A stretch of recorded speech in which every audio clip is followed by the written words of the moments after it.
Welcome back to my channel बच्चों। Class 7 से मैं बहुत दिनों से बात नहीं की थी और क्लास 7 के लिए मैं ये एक वीडियो बना रही हूँ बहुत दिनों के बाद बच्चों। Sorry for that. हालांकि देखता कौन है, लेकिन फिर भी अपने तरफ से लग रहा है गिल्ट, तो due to that I am telling sorry.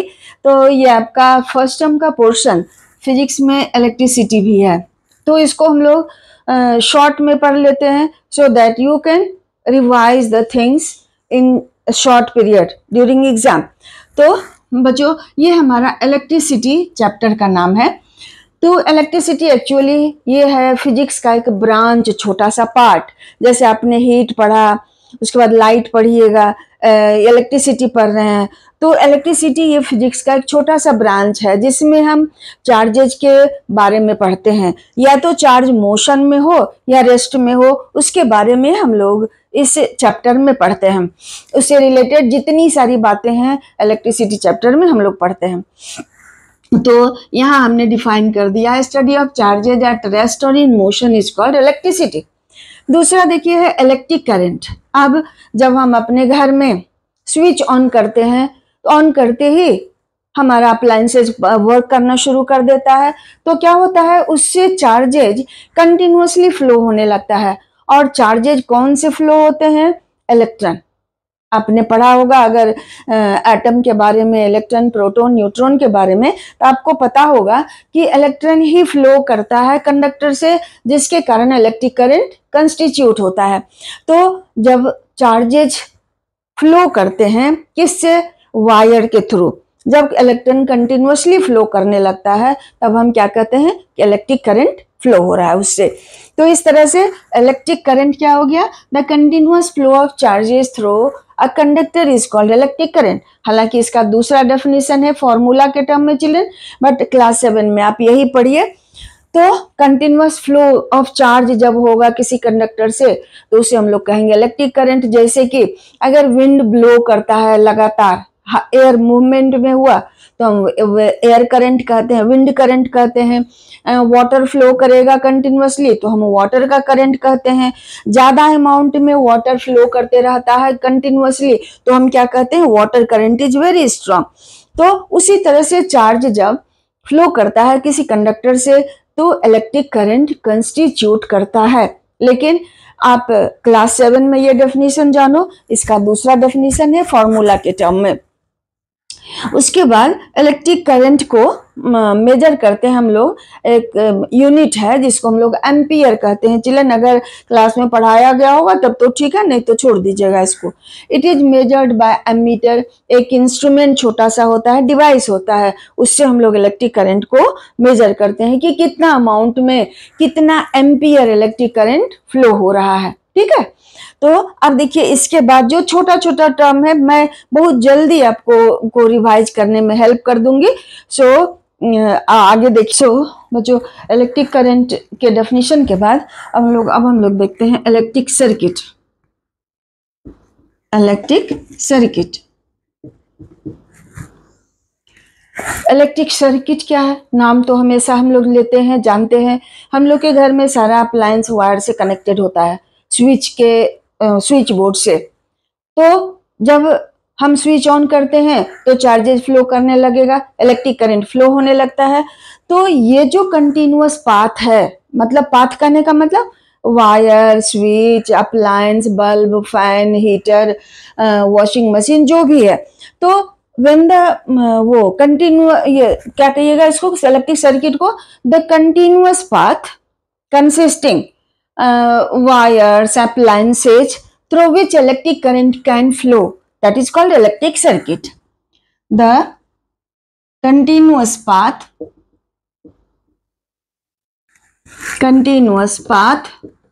through which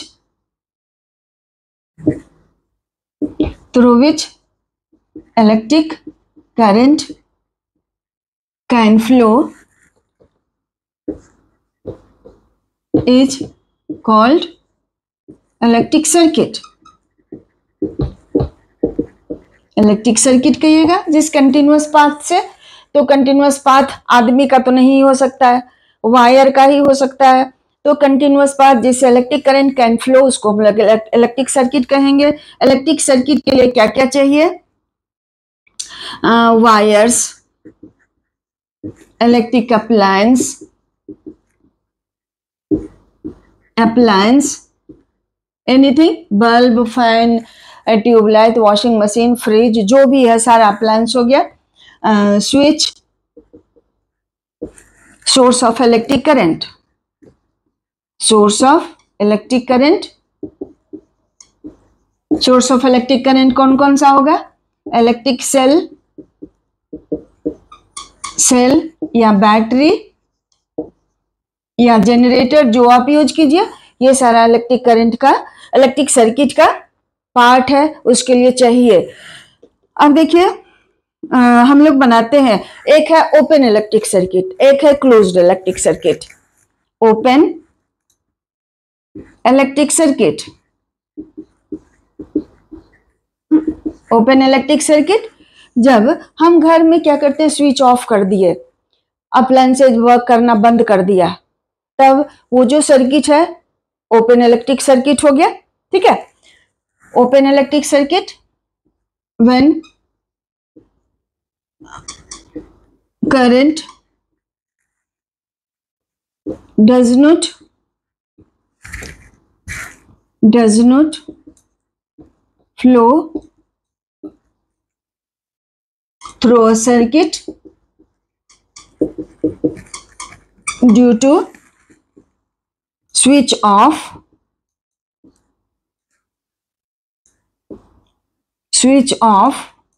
or broken wire, then it is called open electric circuit. Open electric circuit, समझ गए? सिंपल सा याद रखिएगा, स्विच ऑफ है तो इलेक्ट्रिक करंट नहीं फ्लो करेगा। अगर कहीं से वायर टूट गया, डैमेज हो गया, तो इलेक्ट्रिक करंट नहीं फ्लो करेगा, उसको हम लोग कहेंगे ओपन इलेक्ट्रिक सर्किट। इसको ऐसे ही याद रखिएगा। हम सर्किट भी ड्रॉ करके आपको दिखाते हैं।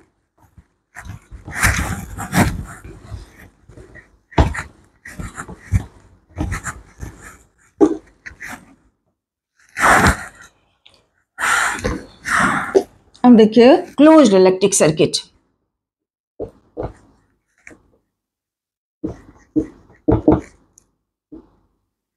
Electric circuit when switch is on and current flows through the circuit, then it is called closed electric circuit.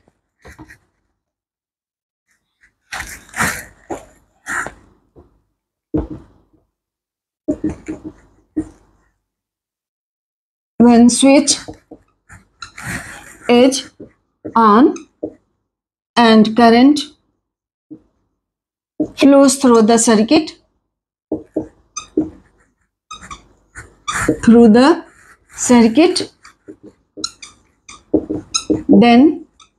then it is called closed electric circuit.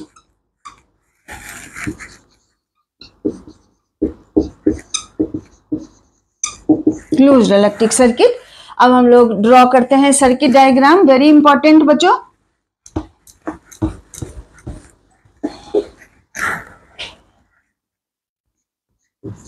Question ये हुआ आपका ड्रॉ। अच्छा, उसके पहले हम लोग थोड़ा सा पढ़ लेते हैं। Symbol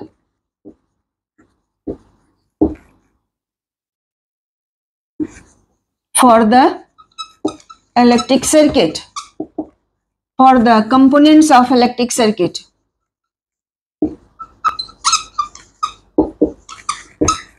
Components of electric circuit कौन कौन सिंबल? एक वन सेल, अगर वन सेल आप एक सेल आप यूज करते हैं तो उसके लिए सिंबल ये हो गया। बैटरी ऑफ थ्री सेल्स, तो इस तरह का ये लाइन खींचे तो बैटरी ऑफ 3 सेल हो गया। इसका ये पॉजिटिव टर्मिनल, ये नेगेटिव, ये पॉजिटिव, ये negative, positive, negative, positive and negative हो गया। इस तरह से बैटरी ऑफ 3 सेल हो गया। उसके बाद ओपन स्विच, ओपन स्विच, तो इस तरह से ये ऐसे दे देते हैं और ये हो गया आपका ओपन स्विच, या इसी को आप ऐसे भी ड्रॉ कर सकते हो, ये दोनों से अलग है तो ओपन स्विच हो गया। उसके बाद क्लोज्ड, क्लोज्ड स्विच, ये ड्रॉ करना है आपको, तो इसके बीच में एक डॉट दे देते हैं, या इसी को ऐसे ड्रॉ कीजिएगा, ये दोनों टच करेगा तो ये हो गया क्लोज्ड स्विच। इस तरह से बच्चों हमें बल्ब दिखाना है, बल्ब, बल्ब, तो ऐसे ऐसे इस तरह से ड्रॉ कर दीजिएगा, ये बल्ब का साइन हो गया। इस तरह से ये भी आपके लिए बहुत इंपॉर्टेंट है। Electric circuit, open and closed electric circuit, ये सारा सिंबल आपके लिए इंपॉर्टेंट है। अब हम लोग ड्रॉ करते हैं इलेक्ट्रिक सर्किट।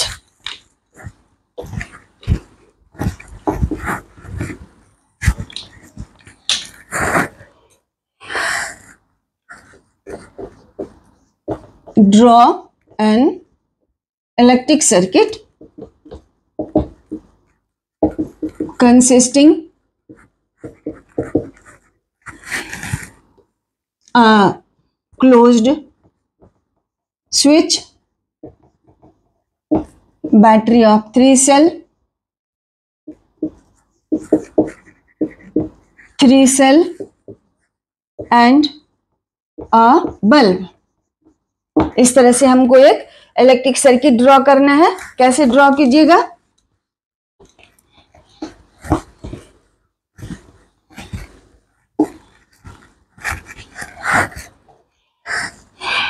चलिए इसका आंसर, ये एक हम बल्ब बना दिए, ये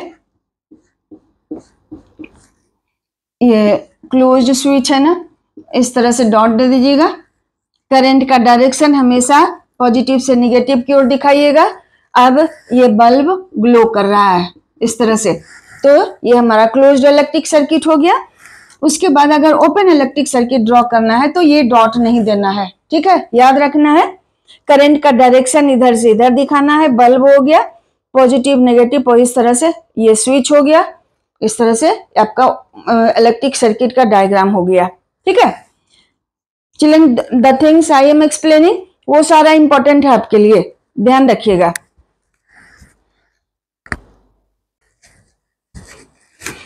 चलिए अब हमारा टर्म है electric cell, the device which converts chemical energy to electric energy.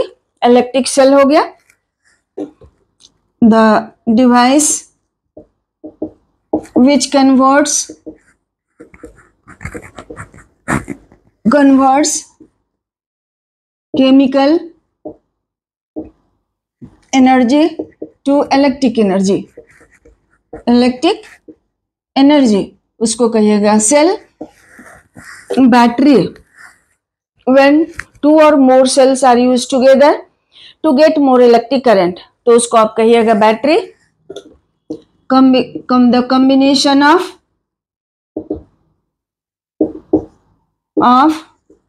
2 or more cell to get more electric current,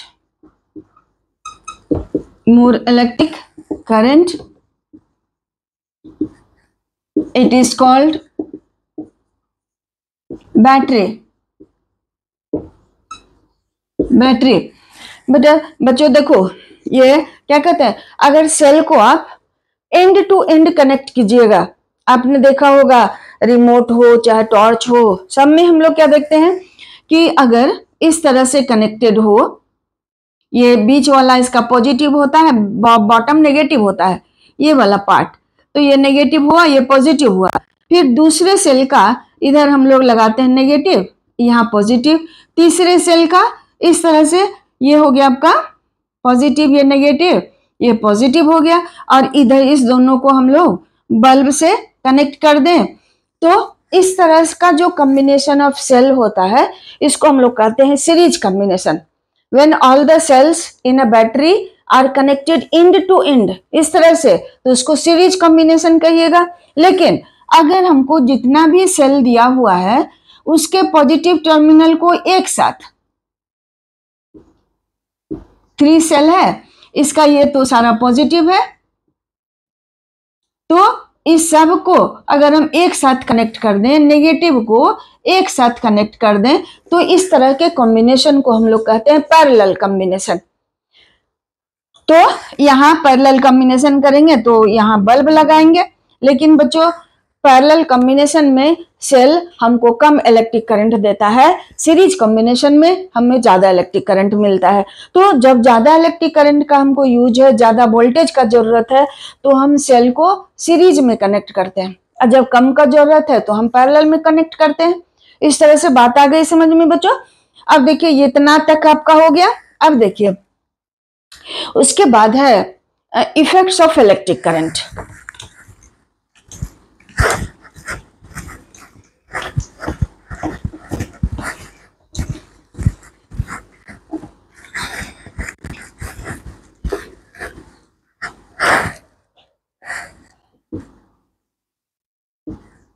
effects of electric current.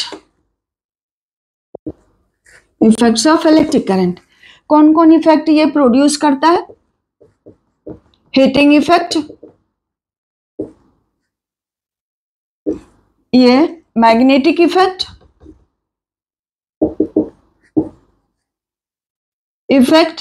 And तीसरा केमिकल इफेक्ट।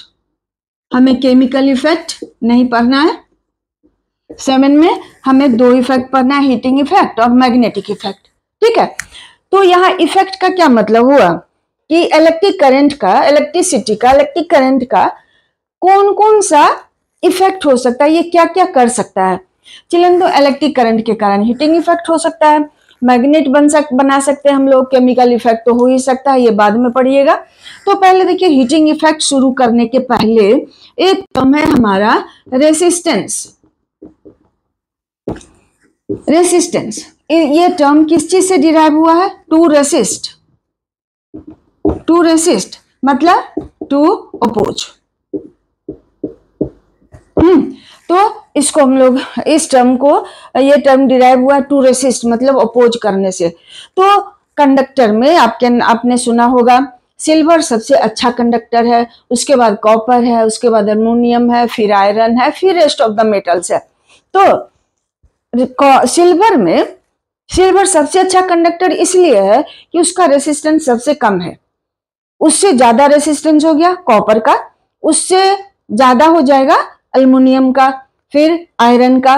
तो इस तरह से जितना अच्छा कंडक्टर उतना कम रेसिस्टेंस, जितना खराब कंडक्टर उतना रेसिस्टेंस ज्यादा। इसका मतलब लकड़ी का रेसिस्टेंस सबसे ज्यादा होगा, जिससे कि इलेक्ट्रिक करंट फ्लो ही नहीं कर पाएगा। तो रेसिस्टेंस क्या हो गया? एक property of a conductor due to which it opposes the flow of electric current. तो जिस चीज का, जिस मेटल का, जिस मटेरियल का रेसिस्टेंस ज्यादा होगा वो इलेक्ट्रिक करंट के फ्लो का अपोज करेगा, जाने नहीं देगा उसे। तो इसको क्या कहिएगा? The property of conductor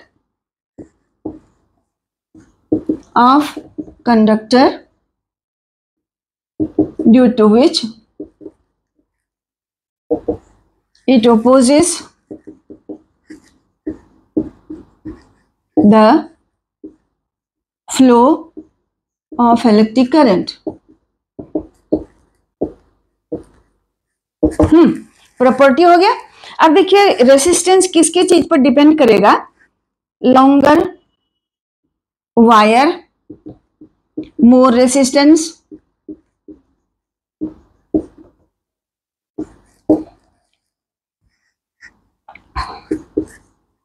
thicker wire,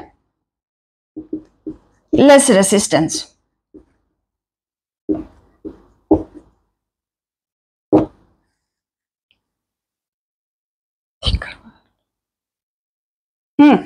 तो लंबा वायर होगा उसका रेसिस्टेंस ज्यादा होगा, मोटा वायर होगा तो उसका रेसिस्टेंस कम होगा।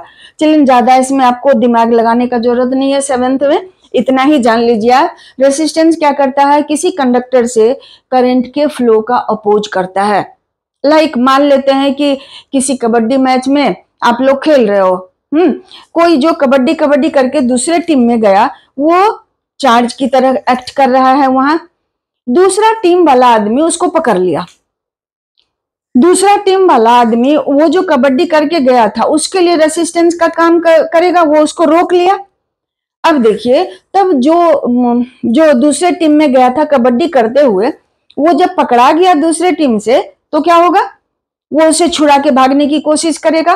और वो क्या होता है, उसे गर्मी लगने लगती है, देखते हैं पसीना चलने लगता है।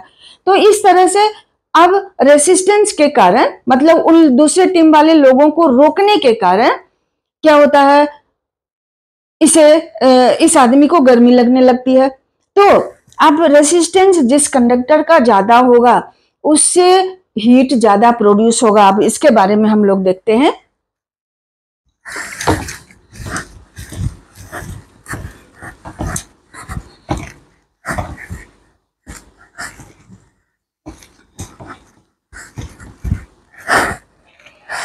Heating effect.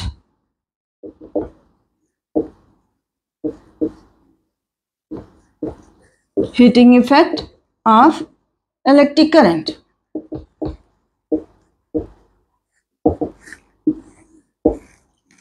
When current flows through a conductor,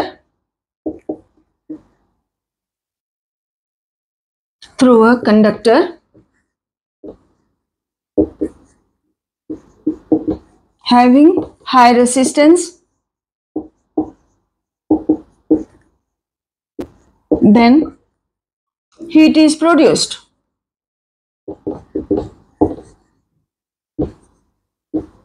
This effect is called heating effect.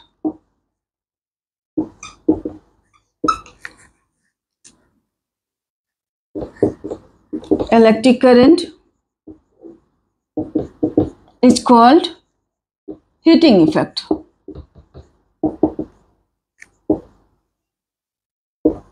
Heating effect.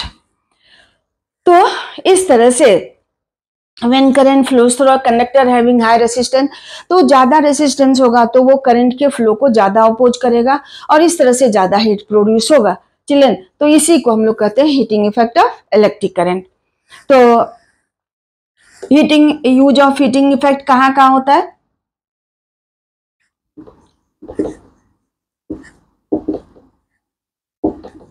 Application of heating effect of electric current. पहला देखिए, बल्ब में filament of bulb is made of tungsten, उसका resistance ज्यादा होता है तो वो electric current flow होने पर ग्लो करने लगता है।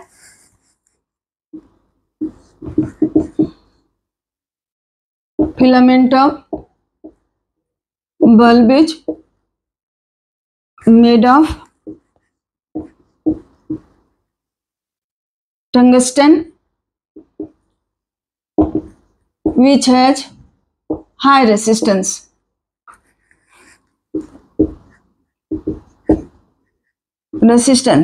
When current flows through it,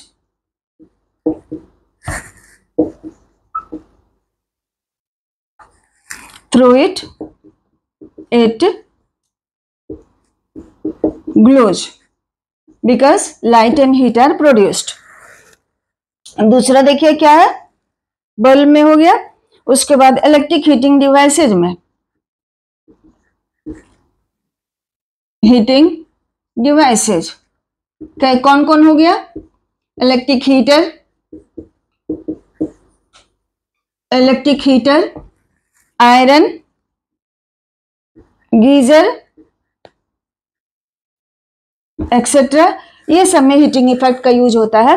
तो इलेक्ट्रिक हीटिंग याद रखना है आपको, क्या बल्ब में यूज होता है टंगस्टन। अब electric heating devices like geyser, room heater, water heater, electric heater, ये सब में किसका यूज होता है?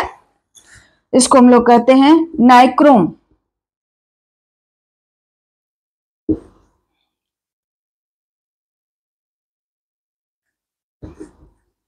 नाइक्रोम का बना हुआ वायर होता है, जो कि एलॉय किसका किस है, निकल, क्रोमियम और आयरन का एलॉय होता है, और इसका रेसिस्टेंस बहुत ज्यादा हो जाता है, जिसके कारण जब हम इलेक्ट्रिक करंट पास कराते हैं इलेक्ट्रिक हीटर से, तो उसका कॉइल देखते हैं रेड हॉट हो जाता है।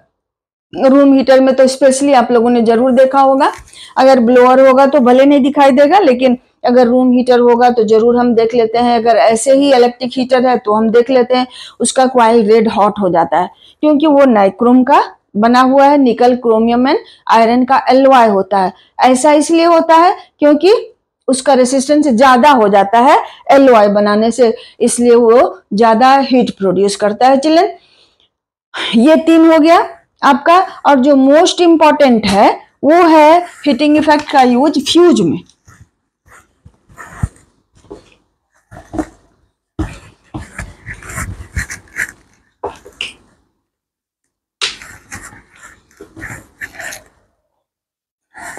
तीसरा हो गया फ्यूज वायर। चिल्ड्रन, अभी तो हम लोग के घर में एमसीबी का यूज होता है, मिनिएचर सर्किट ब्रेकर का यूज होता है। तो वो क्या होता है एक्चुअली, और ये फ्यूज वायर क्या होता है। तो एमसीबी थोड़ा हाईटेक वाला फ्यूज वायर हो गया, लेकिन ये फ्यूज वायर पहले क्या होता था, चाइना क्ले का बना हुआ इस तरह का एक सॉकेट जैसा होता था, और उसमें एक वायर कनेक्टेड होता था, 2 एंड पर 2 रहता था उसमें कनेक्ट करने वाला। तो वो जो वायर होता था उसी को फ्यूज वायर कहते हैं। तो एक्चुअली ये फ्यूज वायर जो है इलेक्ट्रिक सर्किट का सबसे वीक पार्ट होता है। जब कभी हमारे घर में ओवरलोडिंग या शॉर्ट सर्किट हो गया, तो उस केस में ये फ्यूज वायर मेल्ट कर जाता है और सर्किट ब्रेक कर गया और हमारा अप्लायंसेज बच गया, हमारा घर बच गया। नहीं तो बहुत बार हम सुनते हैं कोई बड़े बड़े बिल्डिंग में आग लग गई है क्योंकि शॉर्ट सर्किट हो गया। तो इस तरह से ये फ्यूज वायर हमारे घर को, हमारे अप्लायंस को, हर चीज को बचाता है, सर्किट को सर्किट में आग लगने से बचाता है। तो फ्यूज वायर क्या हो गया, this is the weakest part of electric circuit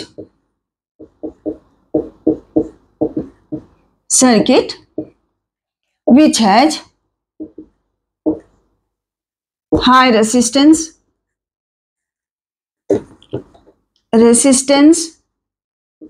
and low melting point.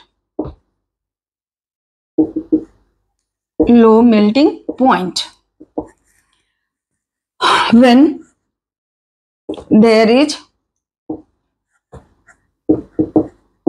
overloading or short circuit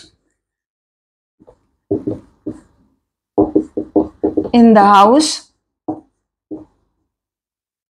it melts and breaks the electric circuit.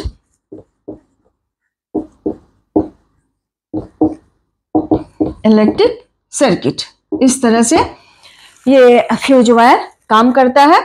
अब देखिए ये बना हुआ किस चीज का होता है,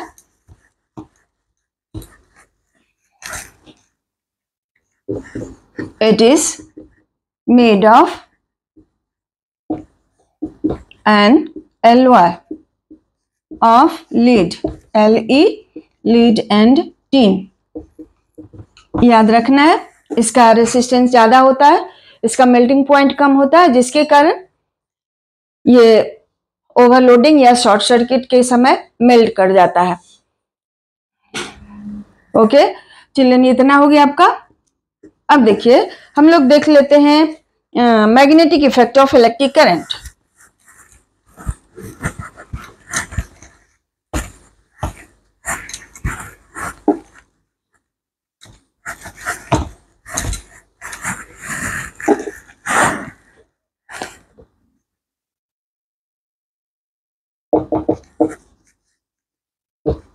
Effect of electric current. When current flows through a conductor,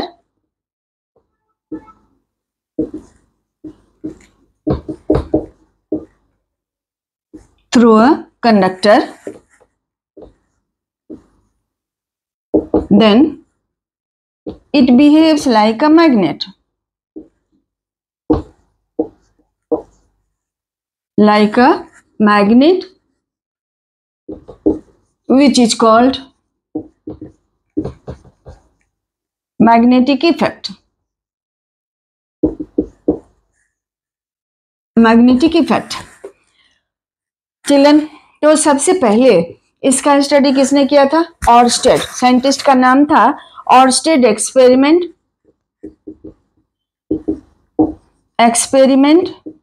to show magnetic effect.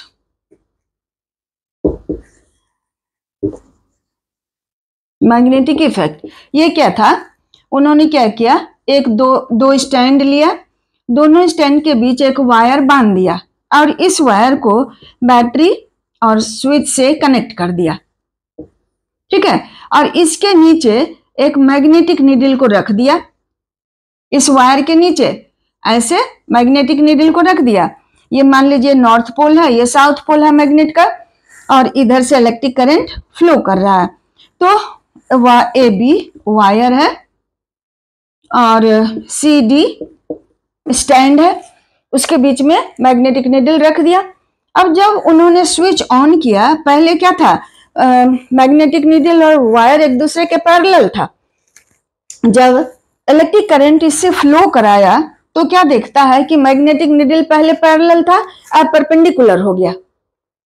फिर उन्होंने स्विच ऑफ किया, फिर देखा कि मैग्नेटिक नीडल पैरेलल हो गया, फिर स्विच ऑन किया तो वो परपेंडिकुलर हो गया, इस तरह से हो गया। तो इससे क्या पता चलता है कि इस वायर के चारों ओर मैग्नेट जैसा इफेक्ट प्रोड्यूस हो गया, वो मैग्नेट के जैसा बिहेव करने लगा। इस तरह से इसी कारण मैग्नेटिक नीडल अपने जगह से हट गया। और यही एक्सपेरिमेंट शो करता है कि current carrying conductor behaves as magnet. इसको कैसे शो कीजिएगा? करंट कैरिंग कंडक्टर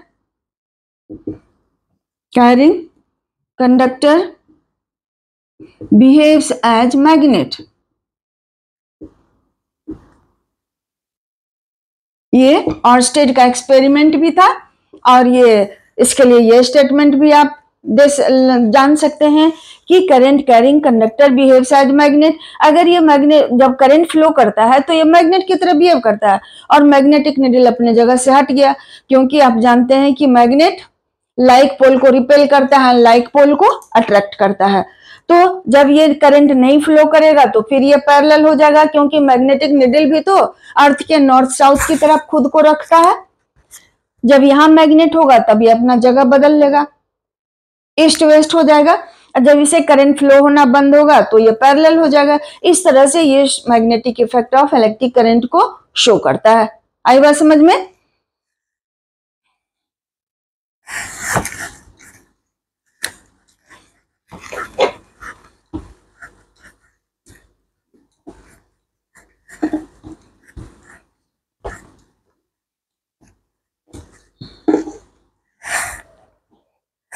अब एक टर्म है सोलेनोइड।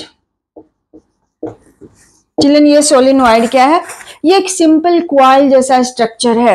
एक मान लेते हैं आप ट्यूब ले लेते हैं कार्डबोर्ड का बना हुआ, इस कार्डबोर्ड पर हम वायर लपेट देते हैं इस तरह से। अब हमारा स्ट्रेट कंडक्टर नहीं है, अब ये हम कार्डबोर्ड के ट्यूब पर इसको लपेट दिए और इस तरह से बैटरी और स्विच से इसको हम कनेक्ट कर दिए। ठीक है, अब देखिए करंट ऐसे फ्लो करेगा इसमें। अब ये तो वायर है, सिर्फ उसको कॉइल के का शेप हम लोगों ने दे दिया। अब जब इसे करंट फ्लो करता है तो अब ये कॉइल जो है ये ज्यादा पावरफुल मैग्नेट की तरह बिहेव करता है। पहले स्ट्रेट कंडक्टर जो था उसके चारों ओर भी मैग्नेट जैसा इफेक्ट होता है, लेकिन इसके जैसा नहीं, क्योंकि आप एक लंबा सा वायर को आप नजदीक कर दिए कॉइल के रूप में बना के, तो क्या हुआ, मैग्नेटिक फील्ड जो दूर तक फैला हुआ था अब सिमट के छोटे जगह में आ गया। आई बात समझ में?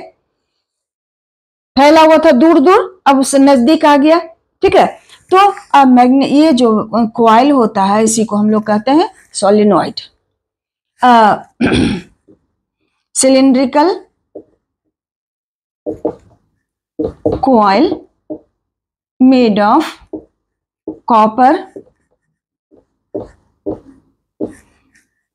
when behaving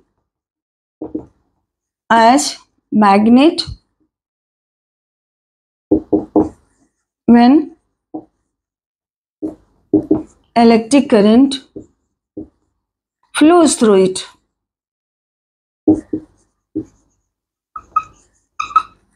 It is called solenoid.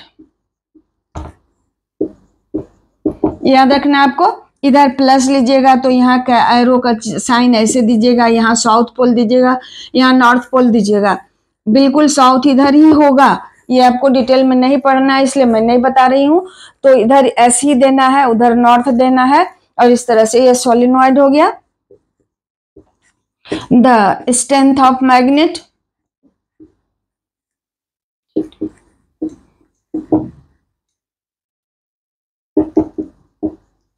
around solenoid depends upon क्या क्या चीज पर? ये करंट के कारण होता है तो करंट पर डिपेंड करेगा। Stronger is the current, stronger magnetic field.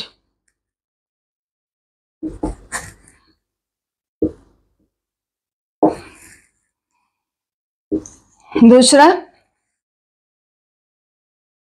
Less is the radius of coil,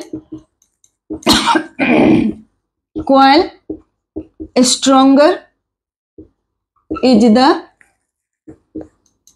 magnetic field.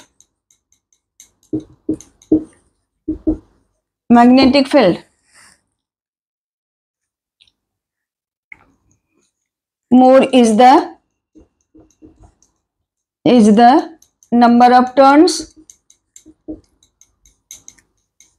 stronger is the magnet. Is the magnet. ठीक है, इस तरह से ये सोलिनॉइड हो गया। चिल्ड्रन अब देखिए, सोलिनॉइड के बाद आपका है इलेक्ट्रोमैग्नेट। बस लास्ट टॉपिक है।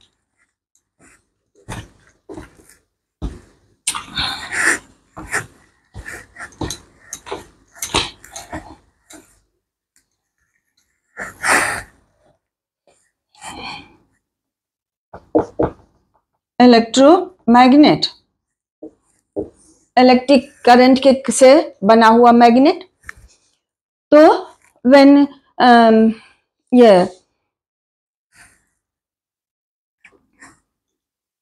and a solenoid consisting an iron rod inside which behaves as more powerful magnet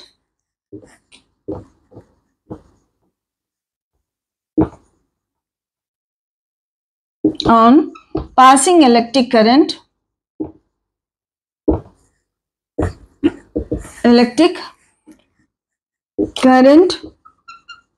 is called electromagnet।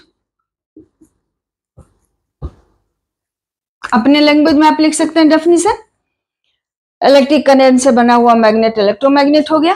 तो हम क्या कर दिए इसमें, solenoid consisting an iron rod inside which behaves as more powerful magnet on passing electric current is called electromagnet। तो अगर आपको मान लेते हैं एक क्वेश्चन हम देते हैं, you have an iron nail and battery connecting wire, how can you make electromagnet? तो आप क्या करते हैं, ये आयरन नेल है आपका, इस आयरन नेल पर आप वायर को रैप कर देते हैं, लपेट दीजिएगा, और इस दोनों एंड को हम बैटरी और स्विच से कनेक्ट कर देते हैं। और इस आयरन नेल के पास हम जब स्विच ऑन करते हैं उसको थोड़े छोटे छोटे आयरन नेल के पास ले जाइएगा, तो ये सब आयरन नेल उसमें चिपक जाएगा। तो ये बन गया आपका क्या, इलेक्ट्रोमैग्नेट। इस तरह से चिल्ड्रन हमारा ये चैप्टर फिनिश हो गया। अगर आप इतनी बात समझ लोगे तो मुझे विश्वास है कि आप पूरा चैप्टर का आंसर दे सकते हो, ऐसा हमको लगता है। तो हमने बहुत शॉर्ट में आपके पूरे चैप्टर को फिनिश कर दिया, और अच्छे से पढ़ के एग्जाम में लिखिए, and all the best for that. Thank you so much.